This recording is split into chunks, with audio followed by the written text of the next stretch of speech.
আমি মানুষ ও সকল প্রাণীর জন্য নিরাপদ, শান্তিপূর্ণ ও মানবিক ঢাকা ৮ গড়ে তোলার অঙ্গীকার করছি। ৩ নম্বর, সর্বজনীন স্বাস্থ্য ব্যবস্থা। ঢাকা ৮-এর সকল সরকারি হাসপাতাল, মেডিকেল কলেজ ও স্বাস্থ্য কেন্দ্রগুলোকে সিন্ডিকেট ও দালাল মুক্ত করে সকল নাগরিকদের জন্য উন্নত স্বাস্থ্য সেবা নিশ্চিত করা হবে।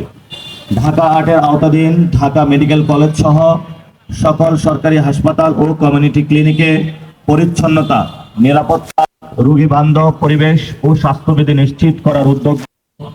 অবহেলা ও অনিয়ম প্রমাণিত হলে সংশ্লিষ্ট কর্তৃপক্ষকে কঠোর জবাবদিহিতার আওতায় আনা হবে।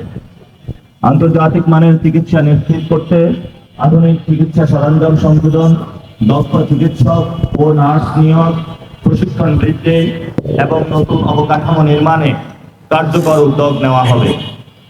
জনস্বাস্থ্য সুরক্ষায় নিয়মিত টিকাদান কর্মসূচি জোরদার করা হবে। ডেঙ্গু, চিকুনগুনিয়া ও ম্যালেরিয়া সহ মশাবাহিত রোগ প্রতিরোধে সমন্বিত মশা নিয়ন্ত্রণ, পরিচ্ছন্নতা অভিযান ও জনসচেতনামূলক কর্মসূচি পরিকল্পনা করা হবে। মানসিক স্বাস্থ্য, পুষ্টি, প্রজনন, মাতৃস্বাস্থ্য ও জরুরি চিকিৎসা সেবার উন্নয়নে পৃথক পরিকল্পনা গ্রহণ করা হবে। প্রবীণ ও প্রতিবন্ধী নাগরিকদের জন্য বিশেষ স্বাস্থ্যসেবা, সহায়তা ও সামাজিক নিরাপত্তা কর্মসূচি চালু করব ইনশাআল্লাহ। জনস্বাস্থ্য ও প্রাণীদের সুরক্ষায় কুকুর ও বিড়ালদের জন্য জন্ম নিয়ন্ত্রণ, ভ্যাকসিনেশন ও চিকিৎসা কর্মসূচি বাস্তবায়ন করব। জলাতঙ্ক সহ সংক্রামক ব্যাধি নির্মূল করার উদ্যোগ নেব। ৪, বৈষম্যহীন, মানসম্মত ও নিরাপদ শিক্ষা ব্যবস্থা। ঢাকা ৮ এলাকায় সরকারি ও বেসরকারি বিশ্ববিদ্যালয়, স্কুল, কলেজ ও মাদ্রাসা সহ সকল শিক্ষা প্রতিষ্ঠানে বৈষম্যবিহীন ও মেধাভিত্তিক শিক্ষা ব্যবস্থা গড়ে তোলার উদ্যোগ নিব। মেধাবী শিক্ষার্থীদের উদ্যোক্তা হিসেবে গড়ে তুলতে প্রশিক্ষণ, দিক নির্দেশনা ও স্টার্ট আপ ফান্ডের ব্যবস্থা করব। শিক্ষাক্ষেত্রে রাজনৈতিক হস্তক্ষেপ ও ভর্তি বাণিজ্য সম্পূর্ণভাবে বন্ধ করব। জুলাই গণ অভ্যুত্থান থেকে অনুপ্রেরণা নিয়ে শিক্ষা প্রতিষ্ঠানগুলো থেকে র্যাগিং, গেস্ট রুম সংস্কৃতি ও রাজনৈতিক সহিংসতা বিলোপ করা হবে। মত প্রকাশের স্বাধীনতা ও নিশ্চিত করা হবে। মত প্রকাশের স্বাধীনতা ও নিরাপত্তা নিশ্চিত করা হবে, যাতে কোনো শিক্ষার্থী নির্যাতন বা বৈষম্যের শিকার না হয়। উন্নত কম্পিউটার ল্যাব, কৃত্রিম বুদ্ধিমত্তা বা AI ও প্রযুক্তিভিত্তিক প্রশিক্ষণ চালু করব। বিতর্ক সাহিত্য, শিল্পকলা ও নেতৃত্ব বিকাশমূলক কার্যক্রমের মাধ্যমে শিক্ষার্থীদের নৈতিক, সামাজিক ও বুদ্ধিবৃত্তিক উন্নয়নে কাজ করা হবে ইনশাআল্লাহ।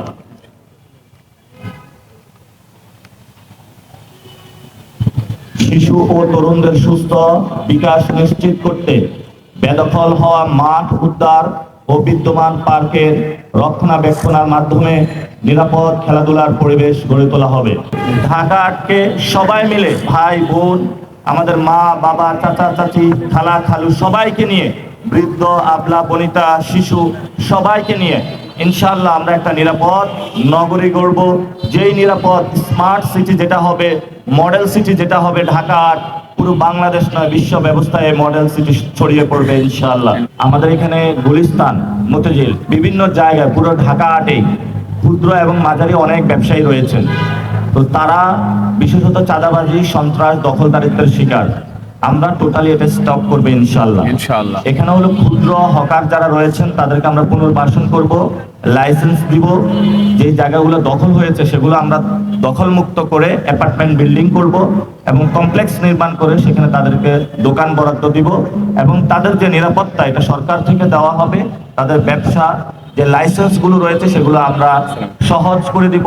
তাদের যে লোনের ব্যবস্থা রয়েছে আমরা ঢাকা ৮-এ সবার মধ্যে এই ব্যবস্থাগুলো ছড়িয়ে দিব এবং সহজ করে দিব ইনশাআল্লাহ। ৮-এ মাদকের একটা ভয়াবহ সমস্যা রয়েছে। ওইদিকে শাহজাহানপুর এবং রেল কলোনি গুলাতে যেখানে আছে, এদিকে সোহরাওয়ার্দী উদ্যান থেকে অনেকগুলো স্পটে ডিরেক্টলি মাদক বিক্রি করে তারা। তো ঢাকা ৮-এ একটা মাদকের বড় সিন্ডিকেট রয়েছে। প্রথমত আমরা এই সিন্ডিকেটকে ধ্বংস করে দিব, কারণ আমাদের মাদক থেকে কোনো অবৈধ উপার্জনের ইচ্ছা নেই। যারা করে এতদিন করেছে, আপনারা যদি আমাদের মাদক মুক্ত ক্যাম্পেইনে আপনারা যদি ভোট দেন ইনশাআল্লাহ ঢাকা ৮-এ কোনো মাদকের সিন্ডিকেট থাকতে পারবে না। এবং ঢাকা আটকে আমরা মাদক মুক্ত করব। যুব সমাজকে যারা মাদকের মধ্যে পড়ে গিয়েছেন তাদেরকে ইনশাল্লাহ পুনর্বাসনের ব্যবস্থা করব এবং যারা মাদক বিক্রি করেন তাদেরকে আমরা আইনের আওতায় নিয়ে এসে জেলের মধ্যে ঢুকাবো ইনশাল্লাহ। প্রশ্ন করেছেন যে রাস্তার পাশে যারা আমাদের মা বোনেরা আছেন আমরা তাদের জন্য কি ব্যবস্থা করব। ইনশাল্লাহ আমরা তাদের জন্য পুনর্বাসনের ব্যবস্থা করব। অনেকেই একটি শব্দ উচ্চারণ করে থাকেন উচ্ছেদ, আমরা কাউকে উচ্ছেদ করব না। আমরা মনে করি পৃথিবীতে সব মানুষ সমান।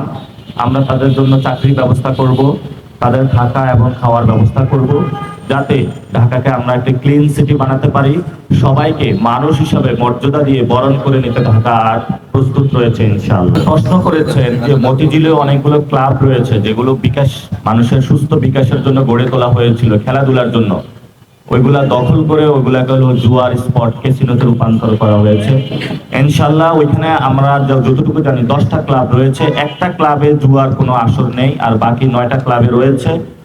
আমরা যখন নির্বাচিত হব আপনাদের ভোটে ইনশাল্লাহ, তখন আমরা সেখানে জুয়ার যে ক্লাবগুলো, যারা যে চক্রগুলো চালিয়ে থাকে সেগুলো আইনের আওতায় নিয়ে আসবো। এখানে টোটালি আমরা এই জুয়ার যে স্পটগুলো রয়েছে, ক্যাসিনোর যে স্পটগুলো রয়েছে আমরা বন্ধ করে দিব। এবং এখানে অনেকগুলো হোটেলে একটা সিন্ডিকেট অসামাজিক কার্যক্রম চালিয়ে থাকে এবং নারীদেরকে ব্যবসায়িক পণ্য হিসেবে তারা মানুষের সামনে উপস্থাপন করে। আমরা এই হোটেলগুলোতে অসামাজিক যে কার্যক্রমগুলো রয়েছে সেগুলো ইনশাল্লাহ বন্ধের উদ্যোগ নেব। টোটালি চাঁদাবাজ মুক্ত ঢাকা আর্ট গড়বে, এটা আমার তো প্রাইম কনসার্নের জায়গায়। নট অনলি ঢাকা, পুরো বাংলাদেশকেই আমরা চাঁদাবাজ মুক্ত একটি বাংলাদেশ গড়বো। এটা আমাদের অন্যতম একটি এজেন্ডা। আমরা চাঁদা থেকে আমাদের কোনো ইনকামের দরকার নেই, ফলত চাঁদার সিন্ডিকেটটা আমাদের প্রয়োজন হবে না এবং চাঁদার যে একটি বাহিনী সেটাও আমাদের প্রয়োজন হবে না। আমরা গতকাল দেখেছিলাম একটি দল থেকে বলেছে 1 কোটি লোকের কর্মসংস্থান তারা নিশ্চিত করবে প্রথম 2 বছরে নাকি 18 মাসে, এরকম শুনেছিলাম, দেখেছিলাম আমি। তো সেখানে আমার রিপ্লাইটা হলো, তারা যদি নির্বাচিত হয় তাহলে তারা 1 কোটি লোকের চাঁদাবাজিতে হলো কর্মসংস্থান নিশ্চিত করতে চায়। আমরা কোনো বাংলাদেশে কোনো চাঁদাবাজির কর্মসংস্থান চাই না। আমরা মানুষের মুখে খাবার তুলে দিতে চাই, আমরা মানুষের হাতে অস্ত্রের বদলে কলম ধরিয়ে দিতে চাই, আমরা মানুষের বাসস্থান নিশ্চিত করতে চাই, আমরা দলীয় গুন্ডা সন্ত্রাসী যে চক্রটা রয়েছে এটা ভেঙে দিতে চাই। আমি আপনার সাংবাদিকদের সামনে একটা বিষয় স্পষ্ট করতে চাই, আমাদের যে দেশের সমস্যা, এই দেশের যে সমস্যাগুলো সৃষ্টি হয় এটা ঢাকা 8 থেকে অর্ধেক সৃষ্টি হয়। এখানে সচিবালয় থেকে দুর্নীতি হয়, এখানে সুপ্রিম কোর্ট আইন আদালত থেকে হলো অবিচারের রায়টা বিভিন্ন জায়গায় যায়। এখানে যারা ব্যবসায়ী রয়েছেন তারা একটা চাঁদাবাজার সংস্কৃতির মধ্য দিয়ে শিকার হয়, যেটা পুরো বাংলাদেশে ছড়িয়ে পড়ে। এই জন্য ঢাকা 8কে যদি আমরা ঠিক করতে পারি, জনগণের সাপোর্ট নিয়ে বাংলাদেশ অর্ধেক ঠিক হয়ে যাবে, 1 নম্বর। 2 নম্বর হলো বাংলাদেশের যে দলগুলো রয়েছে এগুলো একটা পলিটিক্যাল ফাইন্যান্সিং সিস্টেমের মধ্যে দিয়ে চলে, যেটা নির্ভর করে চাঁদাবাজির কারণে, সন্ত্রাস দখলকারীর কারণে। আমাদের এই ধরনের দলীয় গুন্ডার কোনো বাহিনী লাগবে না, আমরা এই চক্রটা ভেঙে দিব। আর আমাদের ভবিষ্যতে আরেকটি বড় এজেন্ডা আসতেছে, যেই জন্য আজকে আপনাদের সবাইকে এই প্রেস কনফারেন্সে ডাকা। দেখেন আপনাদের ঠিক আমার হাতের বাম পাশে রয়েছে দুর্নীতি দমন কমিশন। এই কমিশনের কাজ বাংলাদেশে 50 বছরে আমরা কোনো কিছু দেখতে পারি নাই। এরা যারা রাঘব বোয়াল দুর্নীতি করেছিল বাংলাদেশে, স্কুলের ম্যানেজিং কমিটিতে দুর্নীতি, সচিবালয়ে দুর্নীতি, স্বাস্থ্য অধিদপ্তরের দুর্নীতি, এমন কোন জায়গা নেই যে বাংলাদেশে আমরা দুর্নীতির শিকার হই না। পাসপোর্ট আনতে যাই, জন্ম নিবন্ধন করতে যাই, গ্যাসের লাইন আনতে যাই, বিদ্যুতের লাইন আনতে যাই, অর্থাৎ নাগরিক অধিকার হিসাবে যেগুলো আমার ট্যাক্সের টাকা দিয়ে রাষ্ট্র থেকে অটোমেটিক আমার পাওয়ার কথা, সেই বিষয়গুলো প্রত্যেকটা জায়গায় হলো আমাদের দুর্নীতির শিকার হতে হয়। এই জন্যই ঢাকা 8 আসনে দুর্নীতি দমন কমিশন রয়েছে। ইনশাআল্লাহ হ্যাঁ ভোটে যদি আপনারা সিল দেন এবং ঢাকা 8 থেকে নতুন বাংলাদেশে দুর্নীতি দমনকে ইনশাআল্লাহ আমরা অ্যাক্টিভ করব। যদি এই দুর্নীতি দমন কমিশন অ্যাক্টিভ না হতে পারে, এই ঢাকা 8-এ তাদের স্থান হবে না। ঢাকা 8-এ বিল্ডিং থাকতে হলে দুর্নীতির বিরুদ্ধে কাজ করতে হবে, রাঘব বোয়ালদের ধরতে হবে এবং আমরা দুর্নীতির বিরুদ্ধে ইনশাআল্লাহ ঢাকা 8 নয় 11 দলীয় জোট ক্ষমতায় আসলে পুরো বাংলাদেশে জিরো টলারেন্স আমরা দুর্নীতির বিরুদ্ধে। রিয়াল স্কুল, সিদ্ধেশ্বরী, বেকারুন্নেসা, আপনি একটা বাচ্চা ভর্তি করাতে যাইবেন, যে গভর্নিং বডি, এটা একটা দলীয় গভর্নিং বডি দেওয়া হয়েছে। স্কুল কমিটিতে যিনি প্রিন্সিপাল, বিভিন্ন জায়গায় তারা তাদের একটা আয়ত্তের বাহিরে আসতে পারে না, এবং এখানে একটা ভর্তি চক্র কাজ করে, ভর্তি বাণিজ্য। আমরা পুরো ঢাকা 8-এ ভর্তি চক্র যেটা আছে সেটাকে আইনের হাতে তুলে দিব এবং এই ভর্তি বাণিজ্য বন্ধ করব। শুধু তাই নয়, আপনি এক ক্লাস থেকে উপরে ক্লাসে ওঠার সময় আরেকটা তাদেরকে নতুন করে ফি দিতে হয়, আমরা এই ফিটা ইনশাল্লাহ বন্ধ করে দেব। আমাদের শিশুরা যদি সুস্থ বিকাশে পড়াশোনা করতে না পারে, তাহলে আমরা তো ফিউচার বাংলাদেশ বা নতুন বাংলাদেশ গঠন করতে পারবো না। ঢাকা 8-এ কোনো ভর্তি বাণিজ্য চলবে না, এক ক্লাস থেকে উপরে ক্লাসে ওঠার জন্য কোনো টাকা দিতে হবে না ইনশাআল্লাহ।